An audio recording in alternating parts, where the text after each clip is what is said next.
আসসালামু আলাইকুম, সবাই কেমন আছেন? আশা করি সবাই অনেক ভালো আছেন। আজকে আপনাদের সাথে শেয়ার করব হোটেলের স্টাইলের সিঙ্গারা। তো এর জন্য আমি নিয়ে নিয়েছি 2 কাপ পরিমাণ ময়দা, 6 টেবিল চামচ সয়াবিন তেল, কালি জিরা আর পরিমাণ মতন লবণ। তো প্রথমে লবণ দিয়ে আর তেল দিয়ে সুন্দর করে আমি ময়দাটাকে মেখে নিব। তারপরে গিয়ে আমি পানিটা অ্যাড করব, তার আগে পানিটা অ্যাড করব না। আর পানিটা আমার এখানে লেগেছে প্রায় পৌনে 1 কাপের মতন। আপনারা অল্প অল্প করেই পানি দিবেন। আর মনে রাখবেন ডোটা কিন্তু একটু শক্ত হতে হবে, কারণ এটা রেখে দেওয়ার পর আবার একটু নরমও হয়ে যাবে। তো আমার এখানে প্রায় 1 ঘন্টার মতন ডোটা আমি রেখে দিচ্ছি।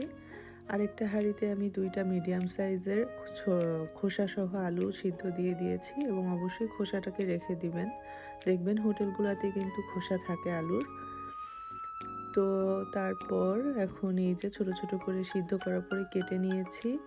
এখন আরেকটা কড়াইতে আমি একটু আস্ত জিরা, একটু তেজপাতা আর শুকনা মরিচ দিয়ে একটু ভেজে তারপর পেঁয়াজটা অ্যাড করছি। আর আমার বাসায় কলিজা রান্না করা ছিল। যদি আপনাদের কলিজা না থাকে সেই ক্ষেত্রে আপনারা শুধু আলু দিয়েও করতে পারেন। সেই ক্ষেত্রে আপনার হয়তো পেঁয়াজ বাটা, আদা বাটা, রসুন বাটা, জিরা এগুলো একটু একটু করে দিয়ে তারপরে মশলাটা কষিয়ে তারপর আর কি আলুগুলো অ্যাড করতে হবে। এই যে এখন এটাকে একটু ভাজার পর আমি খুব সামান্য পরিমাণ পানি অ্যাড করব, যেন মশলাগুলো ভালোভাবে আলুর ভিতরে ঢুকে যায়। বেশি পানি দিব না, তাহলে কিন্তু অলরেডি আলু যেহেতু সিদ্ধ করা, তাহলে কিন্তু আলুগুলা গলে যাবে। এই যে পুরো পানিটা শুকিয়ে এখন এটাকে আমি রেখে দিচ্ছি ঠান্ডা করার জন্য। আর এক সাইড থেকে আমি সিঙ্গারার যেই মানে রুটিটা বেলতে হবে সেটার জন্য আলাদা করে ছোট ছোট লিচি করে নিচ্ছি। এই যে এই সাইজের এক একটা রুটি থেকে 2টা করে সিঙ্গারা হবে। আর এটা আমার যেহেতু প্রথমবার, আমার কিন্তু একটু কষ্টই হচ্ছিল যখন সিঙ্গারার যেই ইয়াটা বানাচ্ছিলাম, এটাকে কি বলে, মানে খিলির মতন করে বানাতে হয় যেটা।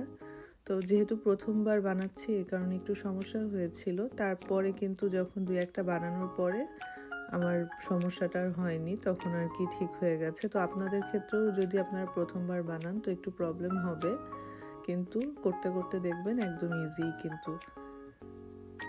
আর পুরাটা যখন রুটিটা বেলবেন কোনো আটা ব্যবহার বা ময়দা ব্যবহার করবেন না, পুরাটা তেল দিয়েই বেলবেন, না হলে কিন্তু সিঙ্গারাটা সুন্দর হবে না।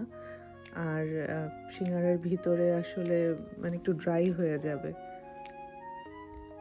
এইভাবে করে সিঙ্গারাগুলোকে আমি সবগুলো রেডি করে ফেলেছি। কিছু সিঙ্গারা আমি ফ্রোজেন করে রেখে দিব, আর কিছু সিঙ্গারা আজকে খেয়ে ফেলবো। এই তো, কেমন লেগেছে সবাই জানাবেন, আর অবশ্যই আপনারাও বাসায় ট্রাই করবেন। আমরা আসলে এখানে তো বাংলাদেশের স্টাইলের সিঙ্গারা পাই না, পেলেও হয়তো ইন্ডিয়ান বা পাকিস্তানি যেই সিঙ্গারাগুলো এগুলাই বেশি পাই। তো এই কারণেই চেষ্টা করলাম। আলহামদুলিল্লাহ, খেতেও ভালোই হয়েছে, বাংলাদেশের মতনই লেগেছে। সবাই আপনারা ভালো থাকবেন, আমাদের জন্য অনেক অনেক দোয়া রাখবেন সবাই। আল্লাহ হাফেজ।